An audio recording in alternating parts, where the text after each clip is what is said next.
This is a stepless Oetiker clamp, size 10.5, SKU number OET105.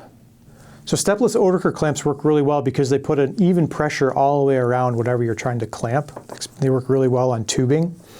And so the size that you buy is dictated by the OD, the outer diameter of the tubing that you're using. And so when you put it on, there's a little ear at the top, and the idea is to crush that ear. And when you crush that ear, it pulls the clamp all the way around the tubing and creates a nice tight seal. Now there's a couple different ways that you can do that. One is by just some manual pliers, or they make these specific ratcheting style pliers that will pinch that ear really well in a nice even way. The good thing about Oetiker clamps is they work really well for tubing. The downside is they're kind of semi-permanent. And so the only way to get them off is to use your pliers to either cut through the ear, or there's another way that there's a tab all the way around the clamp here. What you got to do is get a piece of metal, whether it's like your pliers or a screwdriver or something, underneath that tab.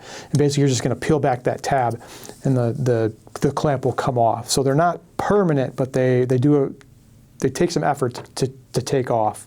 If you're looking for something that has a bunch of different sizes, that way you're not trying to figure out like which size goes with what tubing. We do have field kits available that have got pliers and they've got different size, some of the most common size Oetiker clamps that are used in the beverage industry.